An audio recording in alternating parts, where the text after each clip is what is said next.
Bienvenidos a Lo Simple No Vale, Brian, Mati, Marta, ¿qué tal estáis? Hola, muy bien, encantada de estar contigo otra vez. Gracias por invitar. Gracias por la invitación una vez más. Bueno, gracias a vosotros por vuestro tiempo. Vamos a hablar de Oriente Medio, Oriente Próximo desde aquí de España. Vamos a hablar centrado en Israel, hay muchas noticias de las que hablar. Brian, voy a empezar por ti. ¿Qué te parece la situación de los rehenes? Bueno, ya hemos tenido algo de evolución, ¿verdad? Incluso hemos visto el regreso de uno de la familia Vivas, creo que es quizás de la parte de los rehenes una de las más destacables o, eh, ¿qué podríamos decir? Una de las que tiene más pegue dentro de todo el enfoque mediático, porque esta familia, desde que fue secuestrada, debido a los dos chicos pequeños, Akfir y Ariel, y junto con su madre Shiri, han sido, digamos, como los símbolos en el lado israelí de los secuestrados. Obviamente hay otros, también personas que tienen exactamente el mismo valor, pero estos casos generaron eh, mucha atención por parte de los medios. Ahora con la liberación de Yarden, del padre, ha empezado, digamos, a hacer eco qué pasó con los chicos y qué pasó con la mamá, ¿verdad? Entre, bueno, martes y posiblemente miércoles, estos días, pues se ha vuelto a mencionar, incluso lo revela Al Jazeera, que hay posibilidades que dentro de las personas que van a devolver muertas, los cuerpos, digamos, que se van a entregar ya lo último de este intercambio, vengan los cuerpos de ellos tres, ¿verdad? Que incluso jamás mencionaba de que habían sido asesinados en noviembre del 2023, o sea que no tardaron, fueron de las primeras víctimas, digamos, de los secuestrados que llegaron a Gaza, y esto puede, creo que se utiliza mucho la cuestión psicológica en esto, ¿verdad? Porque sabiendo lo que representa la imagen de ellos tres, juegan mucho con ese factor para tratar también de desestabilizar, y que incluso creo que esto de los rehenes, sin ninguna duda, va muy de la mano con lo del tema Trump, ¿verdad? Que no deja de estar de algún modo conectado, y que incluso esto puede también generar algunos problemas en algún momento. Marta.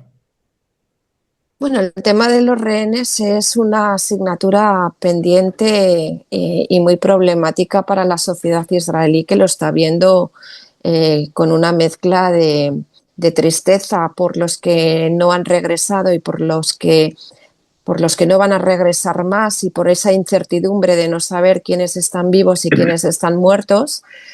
Y por otro lado, una alegría y un alivio inmenso por los que están regresando, y sobre todo por la capacidad de resiliencia a pesar de todas las heridas y psicológicas y físicas que tienen y que van a ir saliendo con el tiempo, pero que están demostrando los rehenes, los 7 rehenes que hasta este momento ha liberado Hamas y la yihad islámica, a pesar del coste tan alto que está viviendo la sociedad israelí al liberar no rehenes, sino prisioneros condenados por delitos de terrorismo y de crímenes muy con una capacidad de volver a reincidir muy elevada en la sociedad y para las cuestiones de seguridad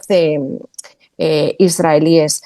Es verdad que la puesta en marcha, la puesta en escena, el show que estamos viendo de Hamas desde el principio de la liberación de los rehenes, lo que está intentando mostrar es una capacidad de fortaleza, de liderazgo, de poder que tiene, y eso forma parte también de esa capacidad de querer, desde el punto de vista psicológico, presionar sobre el gobierno y también sobre la sociedad israelí, y sobre todo ese interés que tiene la banda terrorista, los dos, Hamas como la yihad islámica, de intentar quebrar la voluntad de la sociedad israelí. Lo que estamos viendo en estos últimos días, y Brian lo ha puesto de manifiesto, es como uno de los últimos rehenes más emblemáticos, que ha sido Yarden Vivas, significa precisamente o en él se encarna todo ese dolor que yo mencionaba de que está viviendo la sociedad israelí desde hace 15 meses. Las próximas liberaciones de rehenes en los próximos días, porque en 42 días se tienen que poner en libertad 33 rehenes, 23 estarían con vida, 10 no estarían con vida, y de momento se han liberado solamente a 7, pues van a ser momentos muy duros, porque hasta ahora Hamás y la yihad ha entregado rehenes con relativa salubridad, es decir, dentro de las heridas físicas o psíquicas que tengan internas, aparentemente, y con todo este show y con todo este maquillaje, ha demostrado que los rehenes que está liberando están bien de salud, a pesar de todo lo que están contando de las barbaridades que han vivido enjaulados, sin suministros alimenticios, sin suministros sanitarios, con condiciones higiénicas muy lamentables, pero físicamente lo que hemos visto es que, a pesar de todo, están bien dentro de cómo podrían haber estado, están bien de salud, y por lo tanto lo que vamos a ver más adelante no van a ser rehenes en condiciones óptimas de salud, sino en condiciones muy malas y sobre todo muertos. Y eso para la sociedad israelí va a suponer un punto de inflexión que, junto con todas las dinámicas que se están viviendo en Oriente Medio, junto con las declaraciones que ha hecho Trump ahora a propósito de la visita de Netanyahu, y sobre todo las propuestas que se van a hacer respecto de la reubicación de los palestinos, creo que van a sentar las bases para que la sociedad israelí esté más preparada para aceptar cambios drásticos respecto del futuro de la población palestina. Mati. Bueno, si hablo más que nada de los secuestrados, aquí se ha dicho mucho. La sociedad israelí, luego de más de 14, casi 15 meses de estar en este terrible pogrom que se ha hecho el 7 de octubre, más el contraataque de Israel, que realmente ha dejado destrozada una gran parte de Gaza, tratando de doblegar a ese conjunto de asesinos yihadistas llamados Hamás, porque eso es lo que son. O sea, hay mucha gente en el mundo que defiende el derecho de los palestinos a un Estado. No creo que muchos defendieran el derecho a un Estado nuevo si tuvieran de vecinos a gente que tienen en su carta de fundación la destrucción total del enemigo que somos nosotros, nuestra existencia. Entonces, se han visto cosas realmente desgarradoras. La sociedad israelí, con todos estos meses de lucha, ha quedado un poco no solamente golpeada y hartada, sino destrozada psicológicamente también. Hay que decirlo, lo dije en otra entrevista, y gente de la salud mental, como psicólogos clínicos, psiquiatras, que están hablando que con todo lo que ha sucedido, la sociedad en general, y no solo los secuestrados, que por supuesto son los más vulnerables de todos, va a quedar en un post-trauma, y con tratamientos y con pastillas y con lo que sea, más o menos el 30% de la población israelí. Millones de personas. O sea que el trauma es para los secuestrados y también para lo que estamos dentro de la sociedad israelí. Y todo eso llevó también a aceptar de alguna manera un arreglo que la gente entiende que es Es algo como cuando le dicen a uno, ¿a quién matarías si tuvieras que matar, a tu padre o a tu madre?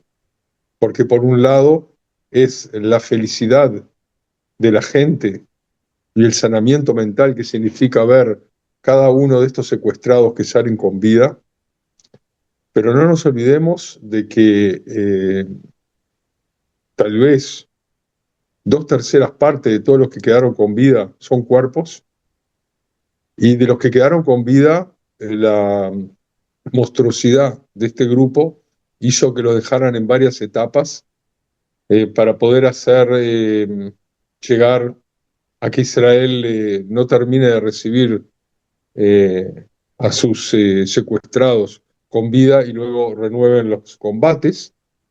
Es una estrategia terrible, pero que también baja la capacidad de mucha gente de creer en lo que sigue. Y hay que entender, esta lista es de la primera fase realmente terrible. Como dijo bien Marta, son 33 personas, de las cuales tal vez 23 estén vivas y el resto son cuerpos. Luego vienen algunos vivos y todo el resto son cuerpos.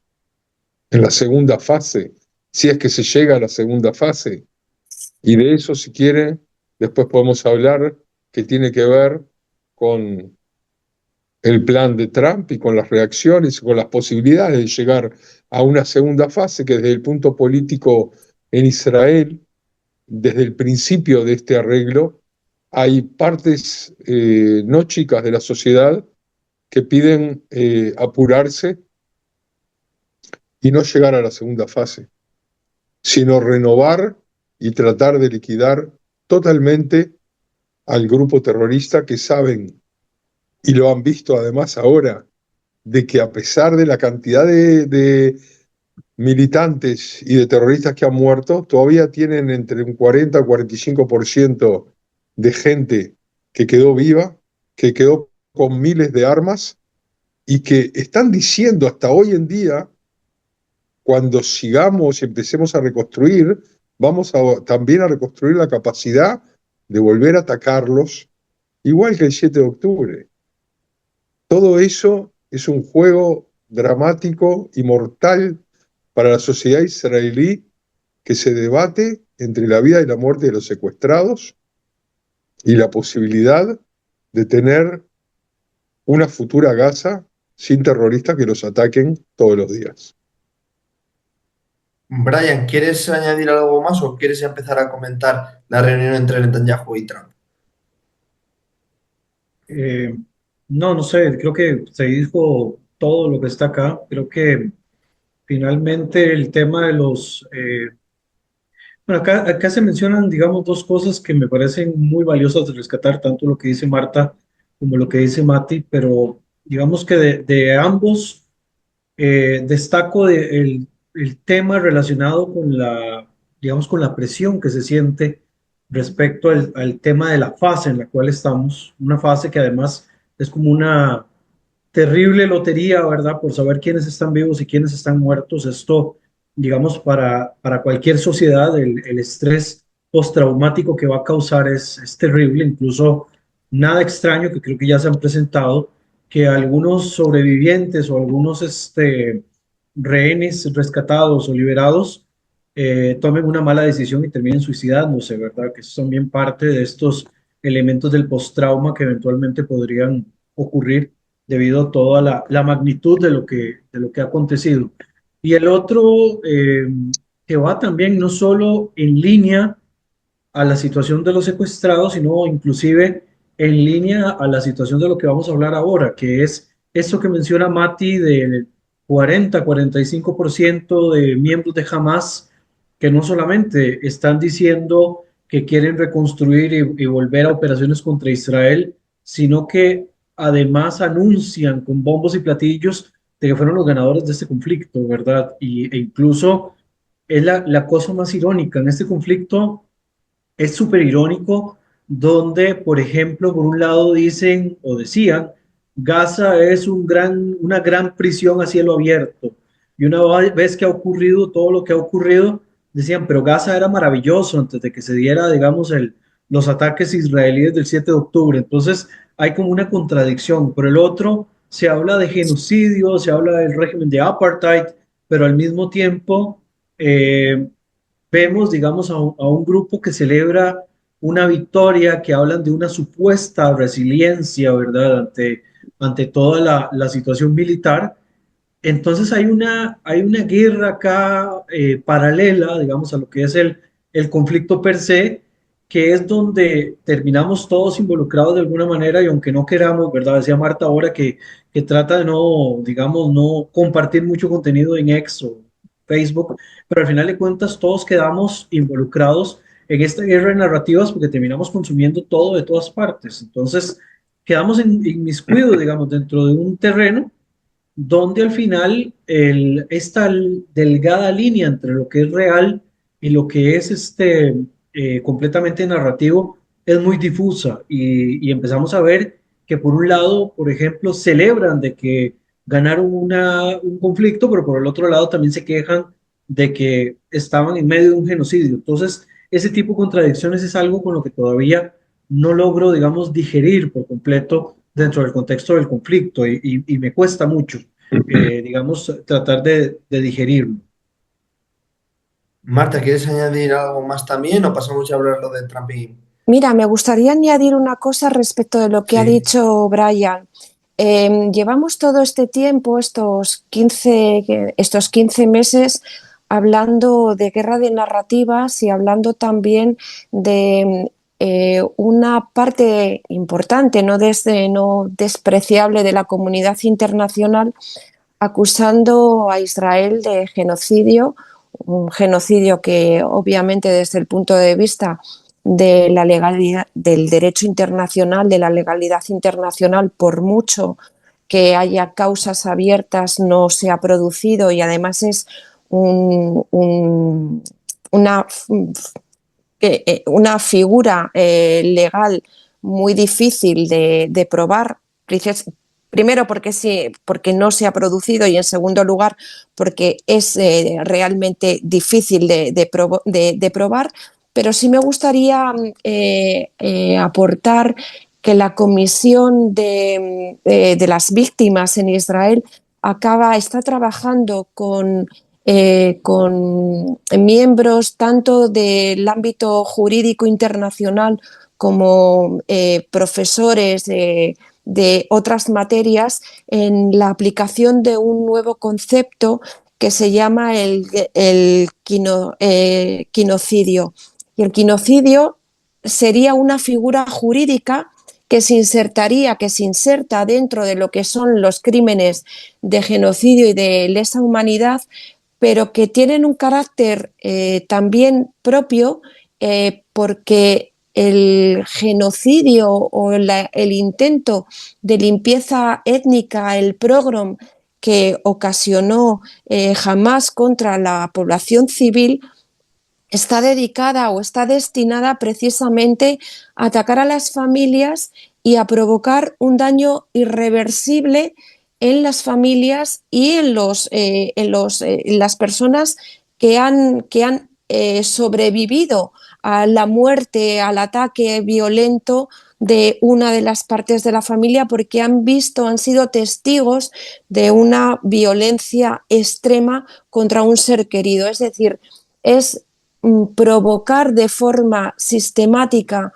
de forma consciente y de forma premeditada un dolor extremo en las familias para romper, para quebrar la sociedad israelí a partir de su núcleo fundacional, como cualquier sociedad, que es la familia, el núcleo familiar. Pues a mí me gustaría que si esto sale adelante y la comunidad internacional finalmente introduce ese nuevo término como un delito de lesa humanidad en el ámbito del derecho, de la legislación contra el genocidio, me parece que va a ser un punto de inflexión, como lo fue en su momento la tipificación del delito de genocidio después de la Segunda Guerra Mundial. Mati, Sí, yo creo que hemos hablado y las noticias creo que son muy claras para la mayoría. Eh, Hay una cosa que creo que no dije antes y fue de que parte de haber llegado a este arreglo tiene que ver con dos factores, uno externo y uno interno.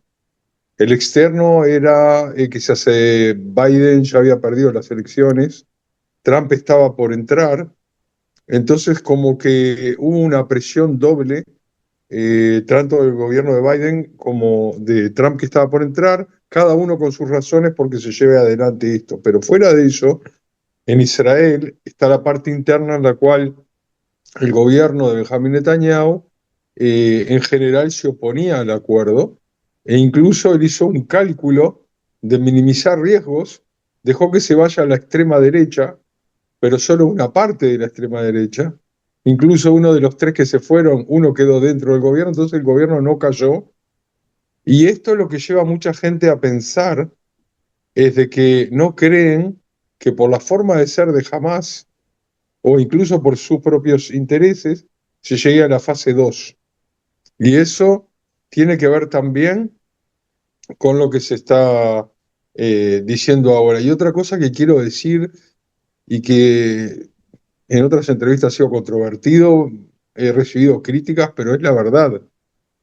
El 98% de los secuestrados, a pesar de todas las batallas, a pesar de todas las cosas que se intentaron hacer, el ejército no pudo sacarlos con vida. O sea, no los pudo salvar en forma militar, fuera de 4 personas más algunos cuerpos.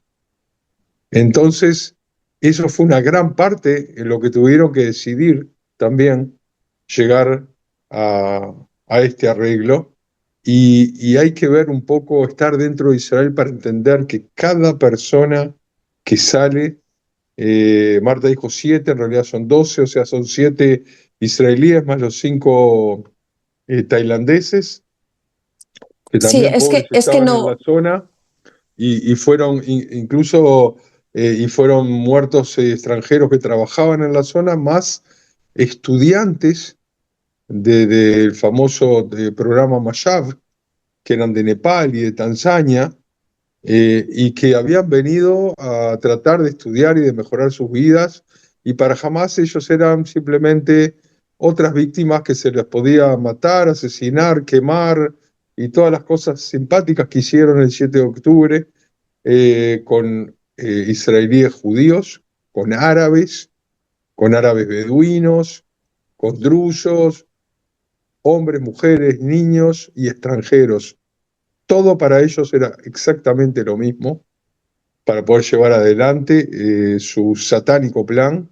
Y además, el genocidio tiene que ver con que ellos estaban felices de poder filmar todo lo que hicieron para poder mostrárselo a los demás y a los familiares y poder llevar la maldad a un extremo en el cual tengo 2/3 de mi familia que han sido asesinados por los nazis y muchas de esas cosas que he visto que ha hecho Hamas no la hicieron ni los nazis. O sea que estos son los nuevos nazis y por eso se los está tratando a nivel internacional y no solo israelí de extirpar, pues, también por el futuro de los propios palestinos. Pero de eso podemos hablar sobre el programa de Trump también, si quieren. Marta, ¿queréis aclarar algo? no, estoy totalmente de acuerdo con lo que ha dicho Mati. Es verdad, dije 7 rehenes porque son los 7 que entran, que forman parte de esta primera fase, de primera tregua, porque los 5 tailandeses se han liberado aparte de los 33 de la tregua, pero efectivamente, vamos, no le pongo ni una coma, o sea, no le quito ni una coma a lo que ha dicho Mati, porque el dolor y la brutalidad ha sido tan extrema, y la comunidad internacional sigue siendo tan ciega a lo que a la magnitud de la atrocidad del 7 de octubre a mí me parece inconcebible cómo se pasa página de una manera tan rápida.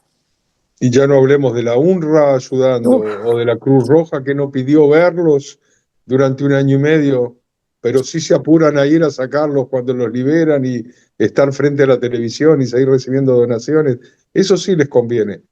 Es algo inconcebible que me cuesta entender realmente. Brian, empezamos por lo de Trump y Netanyahu. ¿Qué te ha parecido la reunión? Bueno, Trump es un genio y figura hasta la sepultura, ¿verdad? Yo creo que esa es la frase que mejor le queda a Trump. Es muy disruptivo, en verdad, desde donde quiera que uno lo vea.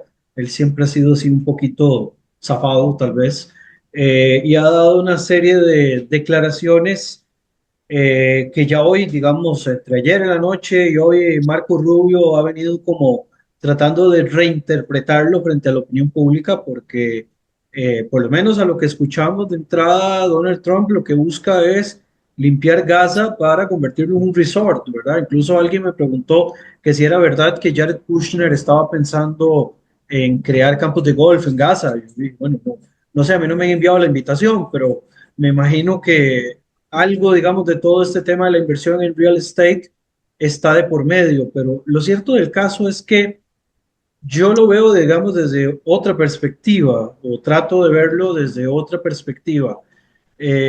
Me hace acordar, bueno, en primer lugar, me hace acordar de algo muy inmediato, que es la gira que tuvo Marco Rubio acá en América Latina, incluyendo mi país, Costa Rica. Estuvo por acá para tratar de cerrar algunos negocios con los diferentes gobiernos para sacar a China de la ecuación. Esto es muy claro. Digamos, la reunión que tuvo Marco Rubio con el gobierno de Panamá fue directamente para esto, para lograr concesiones favorables a Estados Unidos y en contra de China, lo mismo que el tema arancelario con México y con Canadá. O sea, en eso lo tenemos claro y han sido muy frontales. Esto que hace Donald Trump con respecto a Gaza me suena mucho cuando se propuso el acuerdo del siglo, el Deal of the Century. Y si ustedes recuerdan, este acuerdo fue altamente demonizado de principio a fin. Al final sabíamos que el acuerdo no iba a ser, digamos, visto en positivo, pero movió los cimientos de algo, hizo que alguien sintiera un poquito de alerta y en base a esto se propusieron los acuerdos de Abraham. Que si ustedes ven algunas partes de los acuerdos de Abraham, obviamente no todos, pero algunas partes de los acuerdos de Abraham vienen a solucionar por la puerta de atrás algunos elementos que planteaba el acuerdo del siglo. No todo, de nuevo, ¿verdad? Hay muchas cuestiones relacionadas con los palestinos que no están involucradas en los acuerdos de Abraham, por lo menos no de manera tan frontal como lo hacía el acuerdo del siglo, pero creo que la principal razón para proponer esta locura que se propuso, por lo menos hasta ayer, o por lo menos se planteaba como una locura, es pellizcar a los demás, punzar a los demás para que se empiecen a mover y que propongan algo. Bueno, no les gusta esto porque sienten que es muy extremo. Deme una opción intermedia. ¿Por qué, digamos, se pronuncian después de 40.000, 60.000 muertos? El número obviamente es muy difuso a estas alturas. ¿Por qué se pronuncian hasta ahora con respecto a una salida que podría ser, digamos, temporal? Y no se pronunciaron en su momento con respecto a algo. Incluso en algún momento se había planteado la posibilidad de una coalición internacional, no solo, digamos, para resguardar Gaza, sino también para reconstruir Gaza. Una de las respuestas fue, no queremos invertir en un territorio que en 5 o 10 años nuevamente vaya a ser destruido.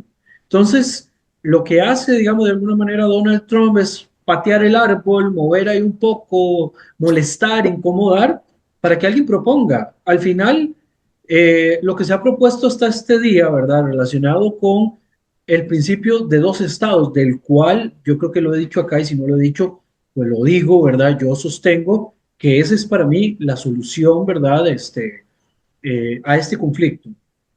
Obviamente, en el rol o en la dinámica que tenemos hasta ahora, basados únicamente en ese ideal de los dos estados, sin proponer algo para que lo cause, para que lo provoque, evidentemente no vamos a llegar a ninguna parte. Entonces es bueno que alguien llegue a incomodar y diga, bueno, ustedes quieren dos estados, pero no se mueven. Entonces, ¿qué les parecería si en vez de dos estados agarramos a 1,5 millones de palestinos, tiramos la mitad a Jordania y la otra mitad a Egipto y empezamos a limpiar ahí un poco y ya veremos después en el proceso? Incluso para el propio Netanyahu la medida lo toma por sorpresa, porque uno le ve la cara a Netanyahu y Netanyahu fue así como, ¿verdad? Solo faltaba ahí los signos de admiración, como las fábulas japonesas, caricaturas japonesas, haciendo digamos, esta expresión. Pero lo cierto del caso es que Donald Trump viene a ser bastante disruptivo con esta medida y logró, digamos, uno de los grandes objetivos que todavía ahorita uno entra a X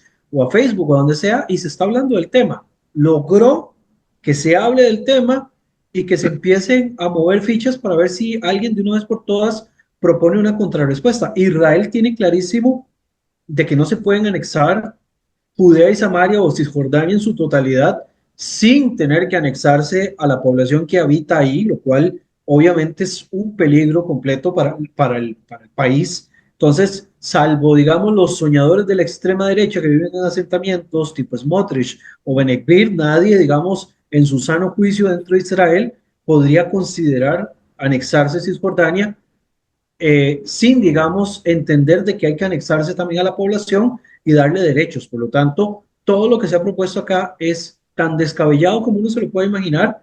Lo que pasa es que la manera en la que lo presentaron, nosotros lo entendemos desde ese contexto, pero los que no, los que viven este conflicto de una manera más pasional, lo ven desde una perspectiva totalmente pasional. Entonces lo ven como que si de verdad se estuviera anunciando una limpieza étnica o un genocidio en contra de la población palestina. Me voy a callar un ratito, si no, no dejo hablar a nadie. Marta,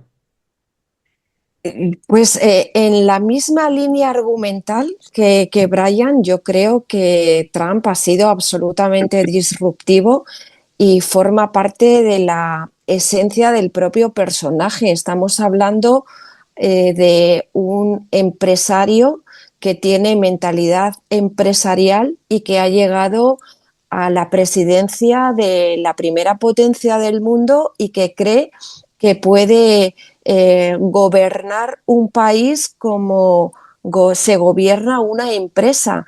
Y él piensa que puede doblegar al resto de la comunidad internacional a golpe de talonario o a golpe de decir es que yo mando y yo lo digo. Y bueno, yo creo que Gaza forma parte también de esa dialéctica con la que ha empezado a gobernar el mundo, a querer gobernar el mundo según su visión, con esas propuestas un poco surrealistas que ha dicho al principio, pero que en el fondo lo único que subyace es querer tener a China, que es el principal factor disruptivo en la política norteamericana, tenerle a un lado. Y a partir de ese momento, pues salta con el tema de querer quedarse con Groenlandia, con Canadá, enviar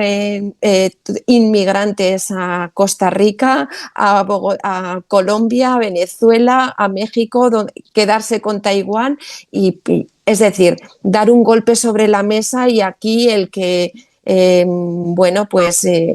que quiera que tome nota y agache la cabeza. Y con Gaza yo creo que ha intentado mover el tablero de Oriente Medio y romper el status quo de Oriente Medio. Y yo creo que la política exterior de Estados Unidos, independientemente del partido que gobierna en Oriente Medio, siempre se ha caracterizado por el status quo.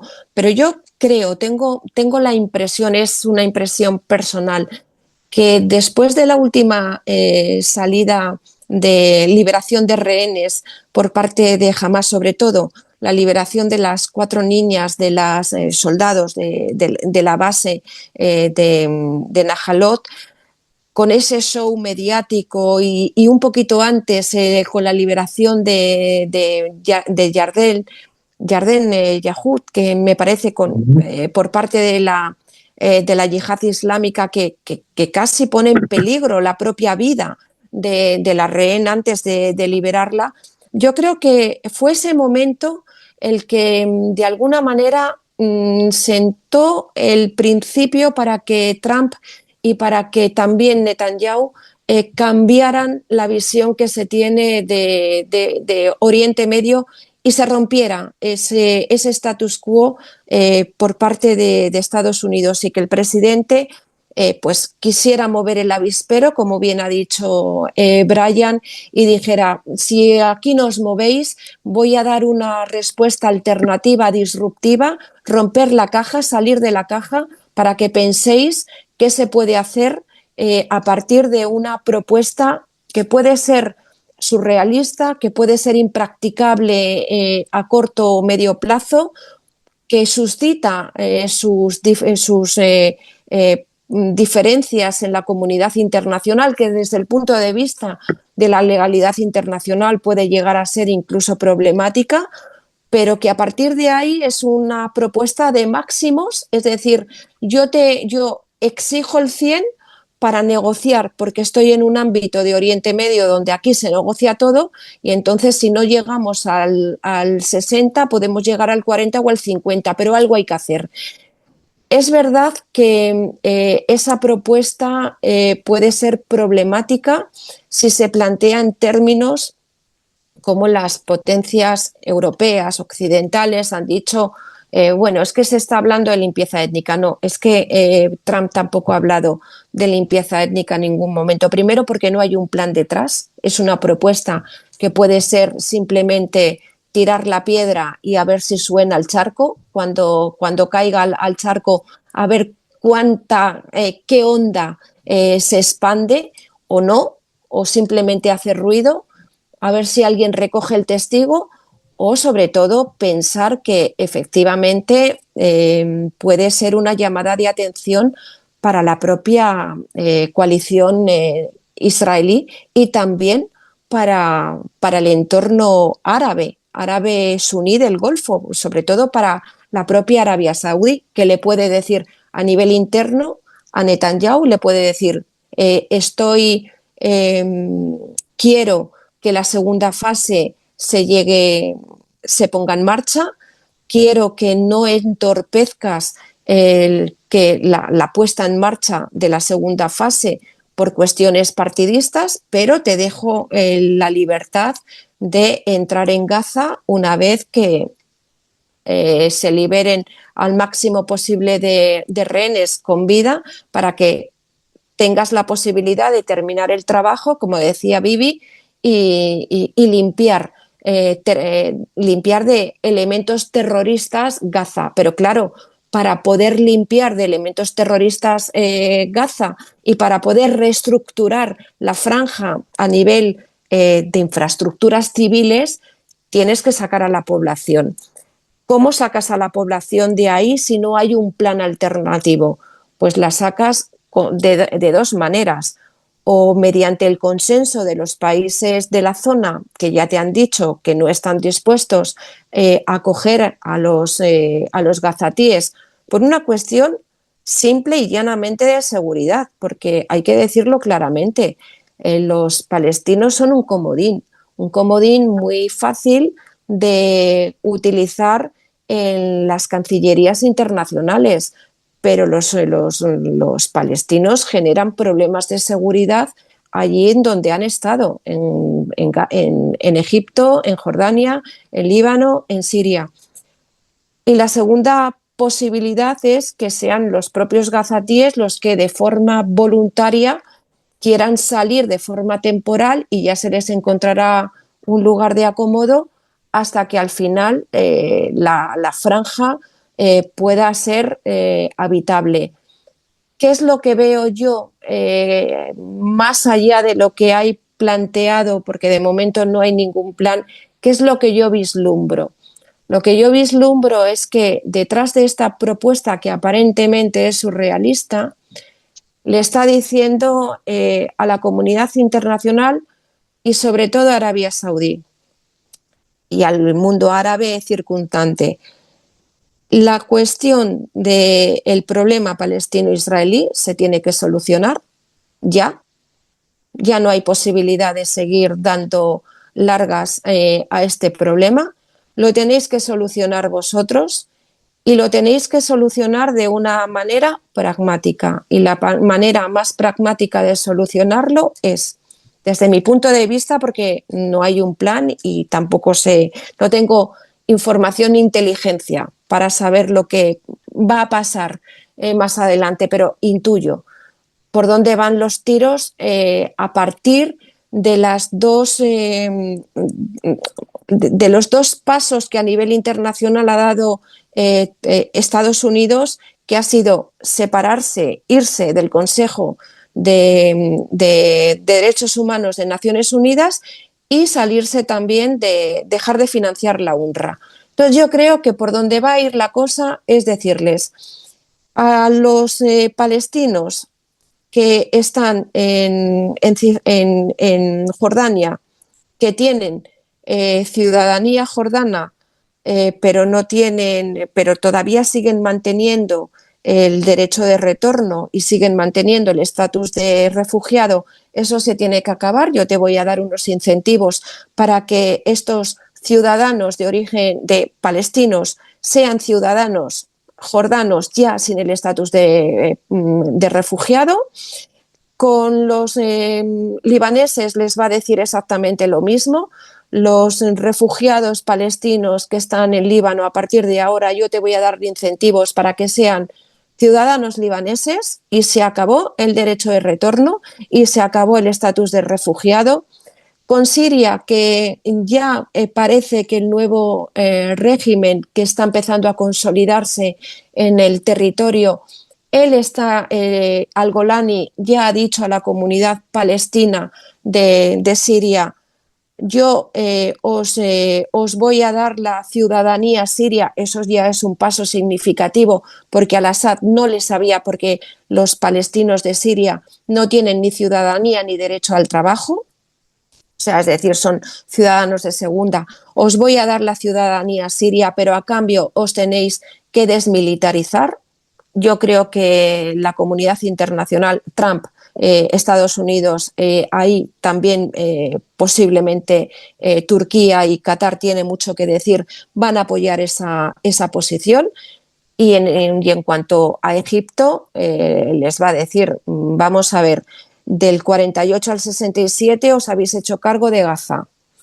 Gaza ha sido un trampolín de elementos terroristas que han hostigado a Israel hasta el 67. Del 67 en adelante, la franja ha tenido diferentes formas de dominio político, sin llegar a tener la anexión territorial, como decía, y política, que decía Brian en su momento. Por lo tanto, vais a tener que acoger a los que sean necesarios, aquellos elementos palestinos que no supongan un problema de seguridad y que no vayan a desestabilizar el país, y luego el resto le está diciendo a Israel: te dejo mano libre para que los elementos más radicales que quedan aquí, en la segunda fase, si Hamas y si la yihad islámica incumplen el tratado, la tregua, que la van a cumplir, tienes mano libre. Y Arabia Saudí le va a decir: tienes mis garantías para que en adelante la Franja de Gaza pueda ser un territorio libre de elementos radicales, y tú la puedas administrar y puedas invertir en un territorio para que más adelante tengas la posibilidad de llegar a un acuerdo con Israel y entrar en los acuerdos de Abraham, con la seguridad a largo plazo de que Israel pueda en algún determinado momento, sin decir la palabra estoy a favor de la creación de un Estado palestino, de dos estados, es decir, que ya independientemente de que sea viable o no sea viable, le va a decir a Arabia Saudí: vale, ¿te contentas con que yo te diga que estoy dispuesta a que con el tiempo, si las circunstancias no son favorables, yo estoy dispuesto a sentarme para que la causa palestina se pueda negociar de forma política más adelante, de la manera en la que nos sentemos y lo podamos arreglar entre nosotros. Mati. Bueno, luego de todos estos análisis, tanto de Brian como de Marta, en el cual creo que hay, o sea, su reacción, ahora empiezo por analizarlos a ellos antes de dar mi análisis, fue creo que la de todo el mundo, es decir, dicotómica. Por un lado, es impensable que esto vaya a ocurrir, y por otro lado, quién sabe, tal vez Trump sí lo quiera hacer en serio de una manera o de otra, o como bien dijo Marta, empezar con 100 para terminar en 50 o en 40. Pero yo quiero empezar por otro lado, porque nosotros todo el tiempo vemos lo que pasa hace 5 minutos y lo que va a pasar dentro de los próximos 5 minutos. Pero hay que entender que el mundo ya no hablemos del comportamiento de doble rasero, triple rasero, etcétera. Estamos hablando de hechos. Terminó la Segunda Guerra Mundial y desde el 45 hasta el 48 y un poco más, hubo movimientos de limpieza étnica consensuada y muchas veces no consensuada, según quién ganó y quién perdió la guerra y los arreglos que se llegaron. Rusia se quedó con Kaliningrado. Polonia echó a millones de alemanes que estaban en un territorio que los volvió a conquistar o reconquistar. Polonia los echó de vuelta para Alemania, a pesar de que muchos de ellos vivieron ahí durante generaciones. Se cambiaron poblaciones por la guerra al crearse el Pakistán, entre India y Pakistán, por millones para un lado y millones para el otro. Y si hablamos de Europa, del sur o de los Balcanes, se les pidió a millones de griegos irse de Turquía, donde habían vivido durante cientos de años, váyanse hacia Grecia, y le pidieron a cientos de miles de turcos, váyanse hacia Turquía, así tenemos una posibilidad de un futuro mejor en la cual cada población está en su lugar. Con esto no estoy justificando nada de lo que está ofreciendo Trump. Estoy hablando de que hay que entender de que las cosas no son blanco o negro, sí o no, limpieza étnica y fascismo frente a otras cosas, sino que estamos también ante cambios tectónicos. Estamos hablando de que no es un partido, es una organización terrorista que ocupó toda la franja de Gaza luego que estaba ahí la OLP, según los arreglos y según la retirada unilateral de Israel desde 2005. Desde el 2005 hasta el 7 de octubre del 2023, en la franja de Gaza no había un solo soldado israelí. El famoso bloqueo incluía, entre comillas, darles electricidad, agua y por Egipto dejarles pasar miles de camiones por día o por semana, no importa, para todas sus necesidades. Incluía recibir valijas llenas de dinero de Qatar. Es decir, estamos hablando de un grupo que también por su carta fundacional y también por la forma en que ellos ven el futuro en general, no solo de Israel, sino de Occidente, el yihadismo tiene que ganar por las armas y conquistar a todos los países de los infieles. Y nosotros éramos, en realidad, el conejillo de Indias, y se usaba a los palestinos como comodín a través de Irán y otros, no solo Irán, Qatar de alguna manera, algunos salafistas de otros partidos, países como desde Arabia Saudita mismo, desde Indonesia, todos les dieron dinero para que puedan llegar a la situación en la cual creían que podían atacar el 7 de octubre del 23, doblegar y matar a todos los israelíes y terminar con un país en el cual está formado en una gran proporción por un pueblo que está ahí hace 3.500 años y que hace 76 años volvió a tomar la forma de un país soberano. Entonces, ¿hay un conflicto? Sí hay un conflicto con Gaza, a pesar de que no había ni un soldado israelí, y también en Judea y Samaria. Pero, ¿qué es lo que sucedió? Ellos fueron por el extremismo radical, ellos fueron por la destrucción total. Y después de haber perdido y de quedar arrasada Gaza y de haber perdido el 55-60% de todos sus combatientes por la libertad yihadista, que es un oximorón, es decir, libertad y yihad en la misma palabra, en la misma frase. Luego de todo eso, ¿qué dicen?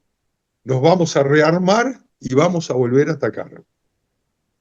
Y si no lo dicen frente a las cámaras en inglés, lo dicen en árabe. Y eso Israel no lo quiere aceptar. Nadie, ni de derecha, ni de centro, ni de izquierda. Nadie quiere vivir en un lugar donde uno sabe que dentro de 4, 5 o 10 años me van a volver a atacar. Entonces, lo que ha propuesto Trump, por supuesto, es como han dicho aquí los compañeros, que es para mover el avispero o para ver qué reacciones hay. Pero no solo eso. Porque, primero, antes de haber dicho eso, Trump dijo, con toda esta destrucción, Egipto, Jordania, reciban gente hasta que se vuelva a reconstruir y puedan volver. ¿Qué dijeron en forma categórica? No, ni siquiera uno. No queremos ni un habitante de Gaza en nuestro territorio. Todos entendemos por qué. Uno, porque tiene miedo de agregar gente radical en su territorio como Egipto y que vuelvan a ser parte, como hubo en los últimos 10 años, de El Qaeda en el Sinai. No todos, pero una parte. Jordania, por supuesto, ya tiene un 70% o más de gente considerada palestina y tiene miedo de que vengan muchos más, incluso radicales, y que el reino hashemita de Jordania en pocos años caiga. Entonces, digamos que se podría entender entre comillas, pero de cualquier manera, si ni siquiera están dispuestos a recibirlos en forma temporaria, seguro que no están dispuestos a recibirlo en forma permanente. Lo que dice Trump es, en ese lugar no puede vivir gente a la intemperie, porque esa reconstrucción va a llevar mínimo 6, 7 años para la mayoría de las personas. Algunas van a tener rápido su casa, la mayoría le va a llevar años. Reconstruir casa, de saneamiento, caminos, todo.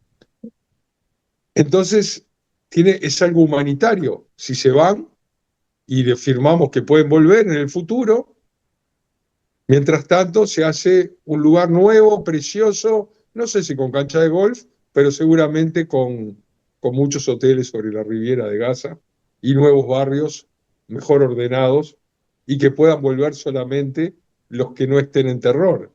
Y eso es lo que no quiere jamás. Si los obligan a irse, el propio Egipto le va a confiscar las armas. Y además, cuando sí hablamos de doble rasero y triple rasero, ¿qué pasó, no en los últimos 50, 60, 70 años? ¿Qué pasó en los últimos 10, 11 años? Se fueron millones de sirios por la guerra civil hacia todo el Medio Oriente y hacia Europa. En Alemania solo recibieron 1 millón. Entonces, eso está perfecto, hay que ayudarlos, son pobres refugiados, su país está destrozado, tal vez en el futuro vuelvan, pero mientras tanto hay que ayudarlos. Entonces eso está bien, para Turquía, para Austria o no, eso es otra cosa políticamente, hoy en día todo cambia, para Alemania, para toda Europa, para todos hay que ayudar a los pobres refugiados. Millones de personas escaparon de la dictadura de Maduro. Alguien dijo, no puede ser, tienen que volver. a sus tierras? No, entendieron por qué se fueron. A Colombia, por ejemplo, millones. Nadie dijo una palabra. El único pueblo en el mundo que no se puede mover un milímetro de su territorio bajo ninguna circunstancia son los cientos de miles de personas o el 1,5 millones que viven en la Franja de Gaza, que ya antes de eso era uno de los lugares más densamente poblados del mundo, si no el más. Entonces, estamos hablando de una hipocresía total.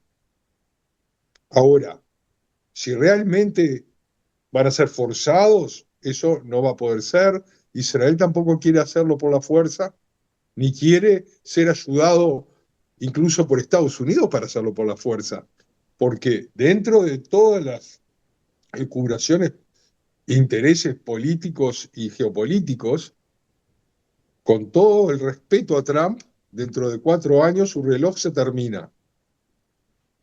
No vamos a hacer cosas en las cuales no podamos vivir en el futuro, pero hay que tener las cosas claras. ¿Qué es lo que sucedió y cuál es la consecuencia? Las guerras tienen consecuencias. Imagínense que ahora millones de alemanes pidan volver al sur de Polonia. ¿Alguien le va a dar? No. De cualquier manera, yo creo que Trump sí hizo eso para poder manejar salida parcial, aunque sea, de una parte de la población, meter ahí desarrolladores inmobiliarios estadounidenses o que lo abra también a otros países, no importa, para hacer algo como hizo en Irak, que se hicieron muchos barrios y puentes y construcciones, que bueno, le servía por supuesto también a la conquista americana, digamos, pero también al futuro de Irak. Y en la parte de seguridad también, traer compañías que ya en este momento están trabajando dentro de la Franja de Gaza, como por ejemplo ayudar en la salida de gente a través del paso de Rafah, lo que ustedes dicen Rafa, se dice en hebreo Rafah. Y hay unos 100 personas de una compañía estadounidense ayudando a que salgan los enfermos, heridos, gente que Egipto a pesar de todo sí la deja pasar, aunque sea en forma temporaria. Yo creo que Trump también va a dar incentivos para traslado voluntario, por ejemplo, X plata a cada familia, si se van a Jordania o a Egipto o a Indonesia o no sé a dónde. Eh, y vuelvo a decir, en Israel la mayoría del arco político no le ve viabilidad en el sentido de que saben de que puede ser una situación temporaria y de fragilidad, y ya no estamos hablando, como se dice, del elefante en el salón. Estamos hablando de un plan en el cual no vamos a llegar a la fase 2, en el cual en la fase 2 de alguna manera la gente que tiene las armas todavía, que son miles de Hamás, van a hacer explotar todo porque los están haciendo explotar a ellos, y vamos a estar en una situación en la cual Israel va a tener que volver a entrar, a tratar de capturar o matar a cuantos más pueda del Hamás, y en esa fase entonces van a morir muchos de los secuestrados que quedan. Y yo no sé si la sociedad israelí civil va a soportar esa situación.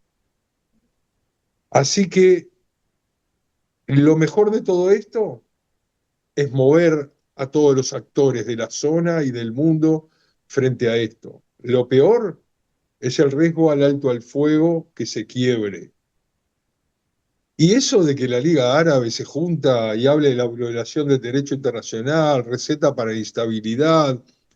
Hay 21 países árabes alrededor de Israel, muchos de ellos con grandes desiertos y todo, y no están dispuestos a recibir ni a una familia de la Franja de Gaza. Creo que eso contesta todo. Así que en ese aspecto, eh, las cosas buenas se sopesan contra las cosas malas, y en Israel también está toda la división política interna que tiene que ver también con todo lo que venía antes del 7 de octubre y también todo lo que vino después del 7 de octubre, en el cual entre el 65 y 70% especialmente de los que están en la reserva y en el ejército y de las familias en Israel, ven hoy en día, por la forma de hablar, por la forma de comportarse, por la forma en que ha fallado en muchos temas el Estado israelí frente a sus habitantes, tanto en el norte como en el sur, como en indemnizaciones, como en un montón de temas. Hoy en día una gran parte de la población ve al gobierno como ilegítimo y piensa que hay que ir a elecciones y volver a tener un mandato claro de qué es lo que se quiere. Todo en el medio de todos estos problemas. Pero Israel hace 76 años que vive con guerras y con elecciones. Y ahora más que nunca es algo que tal vez se debería llevar adelante para que las decisiones sean tomadas de una manera con más amplio consenso también de la sociedad israelí. Chicos, no sé si queréis añadir algo más, que ya llevamos una hora y si queréis hablamos otro día. No, yo estoy de acuerdo con la reflexión que ha hecho Mati, estoy completamente de acuerdo con él y la verdad es que lo único que puedo añadir es que yo deseo que la próxima entrega de rehenes, que va a ser este fin de semana, sea lo menos caótico posible, lo menos show posible, que se dé dentro del marco de respeto para la sociedad israelí y que sea un motivo de alegría, de recuperar la mayor parte de personas vivas.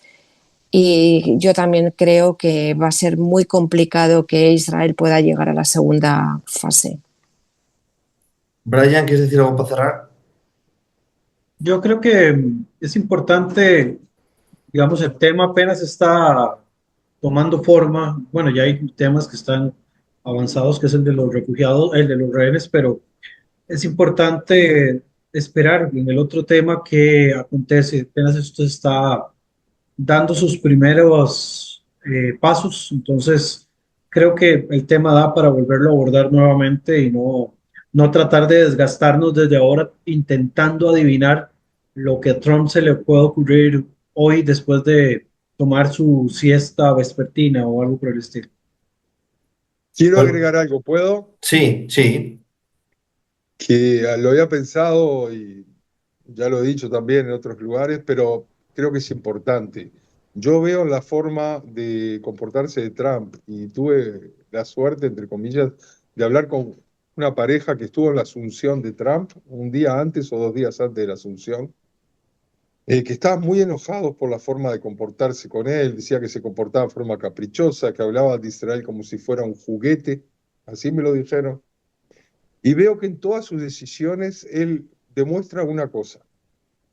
Él dice, yo soy loco, yo vengo con un palo en una mano y una zanahoria en la otra, y ustedes elijan en todos los temas.